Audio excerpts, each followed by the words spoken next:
So hello everyone, welcome to learning with Parveen. मैं परवीन कुमार आप सभी की सेवा में एक बार फिर से उपस्थित हूँ। तो चलिए अब हम लोग क्वेश्चन सॉल्व करते हैं। तो हम लोग अब पॉलिनोमियल्स को स्टार्ट करते हैं। एक्सरसाइज 2D पॉलिनोमियल्स चैप्टर्स के हैं, ये RS अग्रवाल बुक के हैं। अब हम लोग इसके क्वेश्चंस को सॉल्व आउट करते हैं। इसमें याद रखिएगा, इस चैप्टर में हम लोगों को यूज करना है फैक्टर थ्योरम का। तो जो पहला क्वेश्चन है वो कुछ इस प्रकार से है। हम लोगों को बोला जा रहा है using factor theorem. Using factor theorem आपको हम पहले बोल दिए कि इसका जो क्वेश्चंस बनेगा वो किसके ऊपर आधारित होगा, फैक्टर थ्योरम के ऊपर आधारित होगा। ठीक है, तो अब इसमें एक कंडीशन ये भी लिखा गया, using factor theorem so that gx is a factor of px, so that gx is a factor of px। तो यहाँ पर हमने इस तरह से उसे लिख दिया। ये एक्चुअली में क्वेश्चंस का हेडिंग है, जो टर्म्स होता है उसका हेडिंग है। अब क्वेश्चन नंबर 1 अब स्टार्ट होते हैं। तो क्वेश्चन नंबर 1 आपके कुछ इस तरह से हैं, px is equal to x q minus 8 and gx is equal to x minus 2। ध्यान दीजिएगा क्वेश्चंस में क्या कहा है कि gx is a factor of px। सो अब कंडीशन क्या हो गया, gx जो है वो फैक्टर है px का, हमें ये प्रूव करना है। तो हम लोग यूज करेंगे यूजिंग फैक्टर थ्योरम। हमने फैक्टर थ्योरम्स को बताया है, अगर आपने नहीं देखा है तो जाकर उसे जरूर देखें, मैं उसका लिंक डिस्क्रिप्शन बॉक्स में आपको दे दूंगा। ठीक है, अब हम लोग यूजिंग फैक्टर थ्योरम का इस्तेमाल करते हैं। फैक्टर थ्योरम का इस्तेमाल करने कंडीशन में क्या है कि आपकी जो gx है वो क्या हो जाएगी, इक्वल टू 0 हो जाएगी। सो इसलिए x minus 2 equal to 0, then after x बराबर माइनस 2 इधर आकर क्या हो गई +2। ये सेम टू सेम आपको रिमाइंडर थ्योरम के जैसा ही है। इसे सॉल्व आउट करने में आपको बिल्कुल भी कठिनाई नहीं होगी। चलिए अब हम लोग इसे क्या करते हैं, सॉल्व करते हैं। तो x इज इक्वल टू 2 आपकी फाइंड आउट हो गई। अब इस 2 के वैल्यू को अगर हम x के प्लेस पर रख देते हैं तो मेरा क्या फाइंड आउट होता है, तो p2 अगर हम निकालते हैं तो x के प्लेस पर हमारा क्या है 2 आ गया एंड देन -8। तो 2 को जब हम 3 बार आपस में मल्टीप्लाई करेंगे तो हमारा टर्म्स क्या होगा, 2 इंटू 2 इंटू 2 देन आफ्टर 2। सो इसलिए इसका टर्म्स हो गई 8 -8। तो 8 में से जब 8 चला गया तो बच क्या गया आपका 0। और फैक्टर थ्योरम आपको जब पढ़िएगा, जब आप फैक्टर थ्योरम्स का वीडियो देख रहे होंगे तो आपको ये समझ में आ जाएगा कि जब p2 is equal to 0 when px is divided by gx and their remainder is 0, तो उस कंडीशन में आपका जो टर्म्स होगा वो क्या होगा कि gx जो है वो px का फैक्टर होता है। तो जब आपकी p2 0 हो गई तो हम लोग इसे लिख सकते हैं, इसलिए लिख सकते हैं कि gx जो है वो क्या है, फैक्टर है। किसकी फैक्टर है, px की फैक्टर है। gx is a factor of px। ध्यान देने वाली बात है, सेम कंडीशन है फैक्टर थ्योरम और रिमाइंडर थ्योरम का। रिमाइंडर थ्योरम में हमने क्या बताया था, क्या कि अगर जब इस वैल्यू को gx की वैल्यू को अगर पॉलिनोमियल्स में पुट आउट करते हैं तो जो उसका टर्म्स निकलता है वो उसकी क्या होती है, रिमाइंडर होती है। फैक्टर थ्योरम में सेम कंडीशन होती है, इसमें अगर उसकी वैल्यू को पुट आउट करते हैं तो उसकी जो वैल्यू आती है, अगर वो वैल्यू 0 होती है तो वो क्या होता है कि वो gx जो होता है वो उसका फैक्टर कहलाता है। तो आशा करता हूँ कि ये क्वेश्चंस आपको समझ में आ गया होगा। अब हम लोग इसी के दूसरे क्वेश्चंस की ओर बढ़ते हैं। तो इसी का क्वेश्चन नंबर 2 कुछ इस तरह से है। तो क्वेश्चन नंबर 2 में जो क्वेश्चन है मैं उसे लिख ले रहा हूँ। तो px इक्वल टू आपका जो टर्म है वो क्या है, 2x³ plus 7x² minus 24x minus 45 and gx is equal to x minus 3। ये कुछ आपका क्वेश्चन है। तो सेम कंडीशन है, हमें क्या बनाना है, हमें करना है यूजिंग फैक्टर थ्योरम। हम क्या कर रहे हैं, फैक्टर थ्योरम का इस्तेमाल कर रहे हैं। तो फैक्टर थ्योरम का जब उपयोग करिएगा तो आपकी जो gx है वो क्या हो जाएगी, इक्वल टू 0 हो जाएगी। Imply that x minus gx की वैल्यू x माइनस 3 थी, लिख दिया मैंने। Imply that x is equal to -3 इधर आकर क्या हो जाती है, +3। तो x की वैल्यू जब आपकी 3 निकलती है, अब इस 3 को हम लोग क्या करते हैं, पुट आउट करेंगे x पॉलिनोमियल्स में। तो तो पी एक्स बराबर यहाँ कुछ इस तरह से निकल गया है। अब हमें क्या थी, निकालना है पी थ्री को।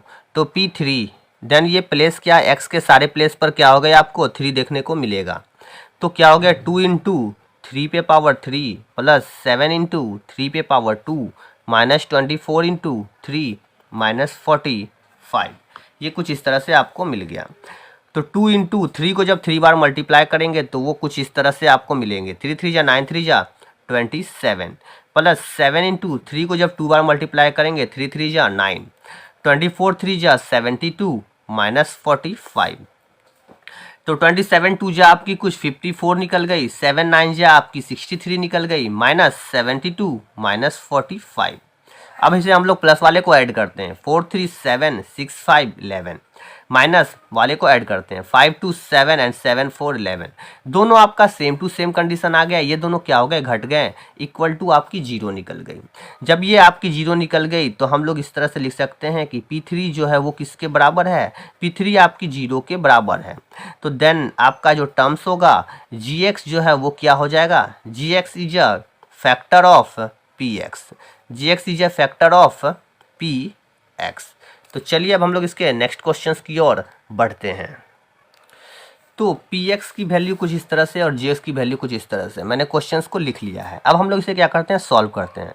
तो सॉल्व करने के दौरान सबसे पहले हमें क्या करना है, हमें करना है using factor theorem, using factor theorem. तो हमने फैक्टर थ्योरम का क्या किया, इस्तेमाल कर रहा हूँ। अब हम लोग Gx को क्या कर दिया कि वो इक्वल टू जीरो है, and then x minus one equal to zero, then x बराबर माइनस वन, इधर आकर क्या हो गई, प्लस वन। अब ये जब प्लस वन हो गई तो ये वन को हम क्या करते हैं, पुट आउट करते हैं पॉलिनोमियल्स में। नाउ पॉलिनोमियल वन, ये वन जो है वो x के प्लेस पर है, तो अब आपको हर एक जगह पर x देखने को, x नहीं देखने को मिलेगा, अब वहाँ पर आपको वन देखने को मिलेगा। तो अब हम लोग क्या करते हैं, वैल्यू को पुट आउट करते हैं। x की वैल्यू वन डाल दिया, प्लस 9 इंटू एक्स की वैल्यू 1 प्लस 6 इंटू एक्स की value 1 and minus 11 into x की वैल्यू 1 माइनस 6। तो ये कुछ इस तरह से हो गया। 2 इंटू वन को कितनी बार मल्टीप्लाई करो, 1 ही आती है, प्लस 9 इंटू वन को जितनी बार मल्टीप्लाई करो 1, 6 इंटू वन एंड माइनस 11 1 जा 11 माइनस 6। तो 2 1 जा 2, 9 1 जा 9 प्लस 6 माइनस 11 माइनस 6। यहाँ ध्यान दीजिएगा ये माइनस 6 प्लस 6 घट गए, तो आपकी टर्म 9 टू 11 एंड माइनस 11, ये 11 11 भी आपस में क्या हो गए, घट गए, तो आपकी टर्म्स क्या हो गए, जीरो निकल गई। तो हम लोग लिख सकते हैं कि P1 जो है वो इक्वल टू जीरो है, तो देन आपका जो टर्म्स होगा क्या होगा, आपका Gx जो है वो क्या कहलाएगा, Gx is a factor of Px। Gx जो है वो क्या है, फैक्टर है किसकी, Px की। अब हम लोग इसके नेक्स्ट क्वेश्चंस की ओर बढ़ेंगे। इसका नेक्स्ट क्वेश्चन जो है वो क्वेश्चन नंबर 4 है, तो क्वेश्चन नंबर 4 को हम लिख लेते हैं। तो Px इक्वल टू आपका टर्म्स दिया हुआ x4 minus x square minus 12 and Gx is equal to x plus 2। फिर इसी तरह से क्वेश्चंस को हम लोग सॉल्व करते हैं। तो यूजिंग फैक्टर थ्योरम, क्या करते हैं हम लोग, फैक्टर थ्योरम का इस्तेमाल करते हैं। यूजिंग फैक्टर थ्योरम Gx जो है वो आपकी क्या हो गई, जीरो की इक्वल हो गई, then after x plus 2 equal to zero, then x बराबर प्लस 2 इधर आकर माइनस 2 हो गई। तो ये यहाँ पर माइनस 2 का टर्म्स कुछ इस तरह से मिल गया। अब जब माइनस 2 निकल गया तो आपका टर्म्स क्या हो जाएगा, p माइनस 2। तो p माइनस 2, अब x के सारे स्थान पर आपको क्या देखने को मिलेगा, x के सारे प्लेस पर आपको माइनस 2 देखने को मिलेगा। तो x हो गई minus 2 then to power 4 minus x की वैल्यू हो गई माइनस 2 पे पावर 2 माइनस 12। अब माइनस 2 को हम 4 बार इस तरह से लिख देते हैं, इस तरह से लिख देते हैं, minus minus plus, plus minus minus, minus minus plus. तो प्लस 2 2 जा 4, 2 जा 8, 2 जा 16, तो ये आपकी 16 मिल गई। माइनस माइनस 2 को जब दो बार आपस में लिखते हैं तो माइनस माइनस प्लस, 2 2 जा 4, तो आपका टर्म हो गई 4 माइनस 12। ये 16 हो गई, माइनस माइनस प्लस करना है तो 4 12 4 16, ये 16 घट गए दोनों, इक्वल टू जीरो। तो आपका कंडीशन क्या हो गया, p माइनस 2 जो है वो इक्वल टू जीरो हो गया। तो हम लोग इसे यहीं बगल में लिख देता हूँ, इसलिए आप लिख सकते हैं p minus 2 is equal to zero. तो देन आपका जो कंडीशन होगा वो क्या कहलाएगा कि Gx जो है is a factor of, Gx is a factor of Px। चलिए अब हम लोग इसके नेक्स्ट क्वेश्चंस की ओर बढ़ते हैं। क्वेश्चन नंबर 5, आपके क्वेश्चन नंबर 5 कुछ इस प्रकार से हैं। P x is equal to 69 plus 11x minus x square plus x cube, और जी एक्स जो है वो आपकी x प्लस 3 है, तो g x is equal to x plus 3। अब हम लोग इसे सॉल्व करते हैं, तो यूजिंग फैक्टर थ्योरम हम लोग क्या करते हैं, फैक्टर थ्योरम का यूज करते हैं। तो आपकी जो जी एक्स है वो क्या हो जाएगी, इक्वल टू 0 हो जाएगी। देन कंडीशन आपका हो जाएगा x plus 3 equal to 0 and x बराबर प्लस 3 इधर आकर हो गई -3। अब x के आपके सारे प्लेस पर क्या देखने को मिल रहा होगा, -3 देखने को मिलेगा। तो -3 निकालते हैं। देन ये -3 किसके प्लेस पर आ गई, x के प्लेस पर आ गई। तो 69 प्लस 11 इंटू एक्स की वैल्यू -3 माइनस एक्स की वैल्यू -3 की स्क्वायर प्लस एक्स की वैल्यू -3 पे पावर 3। 69 प्लस माइनस माइनस 11 3 या 33। यहाँ -3 को आप दो बार जब मल्टीप्लाई करते हैं तो माइनस माइनस प्लस वो टर्म्स है, ये माइनस का टर्म्स लगा हुआ है। 3 3 या 9 प्लस, अब इसी को हम लोग क्या करते हैं 3 बार लिख लेते हैं, तो minus minus plus minus minus, तो माइनस 3 3 या 9 3 या 27, ये कुछ इस तरह से निकल गई। अब हमारा टर्म्स ये 69 हो गई, माइनस इन दोनों को पहले क्या करता हूँ मैं तोड़ता हूँ, 33 -9 प्लस माइनस -27। अब हम लोग इसे क्या करते हैं, माइनस वाले सबको एक साथ ऐड करते हैं और प्लस वाले को एक जगह रख देते हैं, तो ये कुछ इस तरह से हो गए। अब इन सभी को आपस में ऐड कर देंगे, तो 9 3 12 12 7 19 9 कैरी 1 3 2 5 1 6 69, ये माइनस वाला इसलिए माइनस, ये दोनों टर्म आपस में क्या हो गए, घट गए। क्या बच गए आपको, 0 बच गए। जब ये कंडीशन में आपको 0 निकल गया तो आपका टर्म हो गया p -3 इज इक्वल टू 0।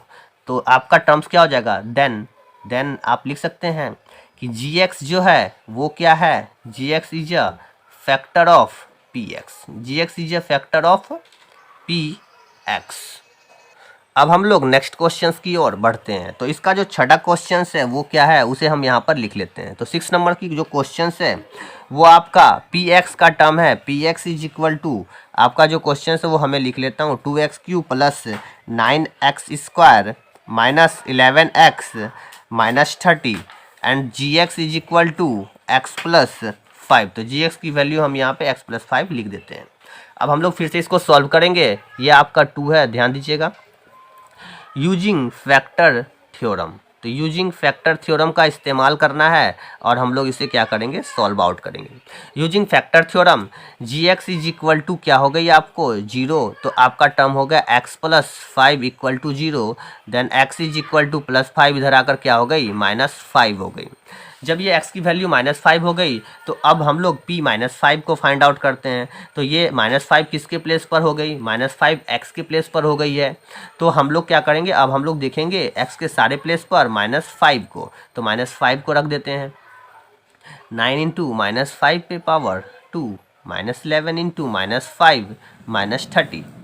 अब यहाँ कुछ इस तरह से 2 -5 को हम 3 बार आपस में मल्टीप्लाई करते हैं, तो minus minus plus minus minus 5 5 जा 25 5 जा 125 प्लस 9 माइनस माइनस प्लस 5 5 जा 25, तो 5 5 जा 25 माइनस माइनस प्लस 11 5 जा 55 -30।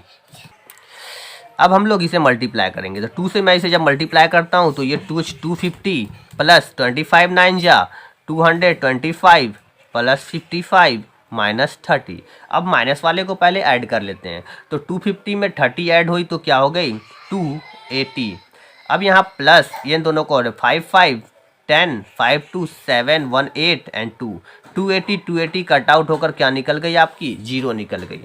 तो अब हमें इसे क्या करना है, लैंग्वेज इसका लिखना है, लिखेंगे चूँकि p - 5 is equal to 0, then आपका जो कंडीशन हो गया then g x is a factor of p x, तो then g x is a factor of क्या हो गया आपका पी एक्स हो गया, और ये हमारा क्वेश्चन सॉल्व हो गया। अब हम लोग इसके नेक्स्ट क्वेश्चंस की ओर बढ़ते हैं, तो इसका नेक्स्ट क्वेश्चंस जो है वो क्या है आपका क्वेश्चन नंबर 7। 6 को हमने बना लिया है, क्वेश्चन नंबर 7 को अब हम लोग फाइंड आउट करते हैं। तो क्वेश्चन नंबर 7 आपका कुछ इस तरह से है, p x is equal to 2x⁴ plus x cube minus 8x square minus x plus 6।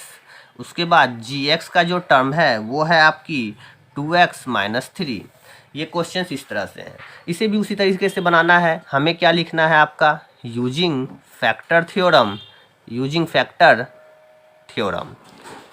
जब फैक्टर थ्योरम का इस्तेमाल करते हैं using factor theorem, gx is equal to क्या हो गई 0, then after 2x - 3 equal to 0।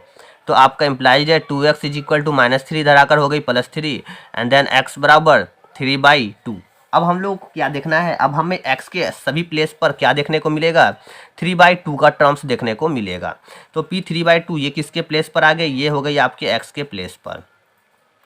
2 into x की value है 3/2 पे पावर 4 प्लस 3/2 पे पावर q माइनस 8 इंटू 3/2 पे power 2 minus 3/2 and then plus 6।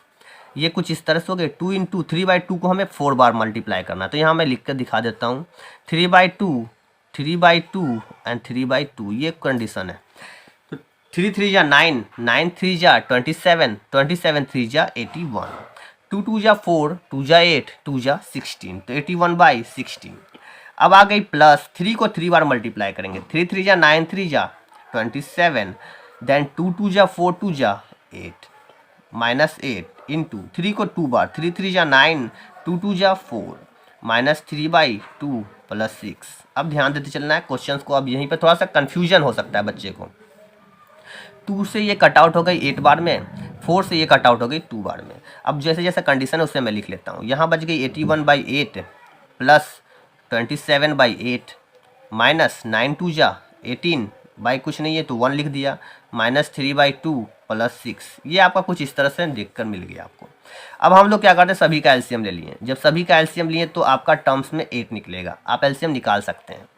8 से इसे डिवाइड किए 1 बार में तो एंड 1 से मल्टीप्लाई किए 81 को 81, 8 से इसे डिवाइड किए 1 बार में एंड 1 से मल्टीप्लाई करना है 27 को 27, माइनस 1 से इसे डिवाइड किए 8 बार में एंड 18 8 जा क्या होते हैं 144, ठीक है। माइनस 2 से इसे डिवाइड किया 4 बार में, 4 3 जा 12 प्लस 1 से इसे डिवाइड किए 8 बार में एंड 8 6 जा 48। अब कंडीशन कुछ इस तरह से आ गए कि सारे प्लस वाले को एक साथ लिखना है, माइनस वाले को एक साथ लिखना है। तो प्लस वाला 81 27 48 इस तरह से सबको जोड़ी देते हैं। 7 1 8 8 16 के 6 कैरी 1, 4 1 5 5 2 7 7 8 15, कुछ आपका 156 मिल गए। माइनस 4 2 6 4 1 5 एंड 156/8 ये दोनों घट गए इज इक्वल टू 0/8। तो हमने आपको बताया कि जब भी कोई जीरो को अगर किसी भी नंबर से डिवाइड किया जाए तो वो टर्म्स आपका ऑलवेज 0 होता है। अगर इसे आपने नहीं देखा है तो इसे जाकर आप जरूर देखिए। तो ये टर्म्स क्या हो गया 0 हो गया। तो अब आप इसे कुछ इस तरह से लिख सकते हैं। तो आपका जो p 3/2 का टर्म्स था वो क्या हो गई आपको 0 हो गई। जब p 3/2 0 हो गई तो आपका क्या कंडीशन है जो gx है वो क्या हो जाएगा, वो कहलाएगी आपको factor of px। gx is a factor of px। तो आशा करता हूँ ये क्वेश्चंस आपको समझ में आ गई होगी। आज के लिए इतना ही, मिलते हैं कल एक नए वीडियो में एक नए एनर्जी के साथ। Okay bye.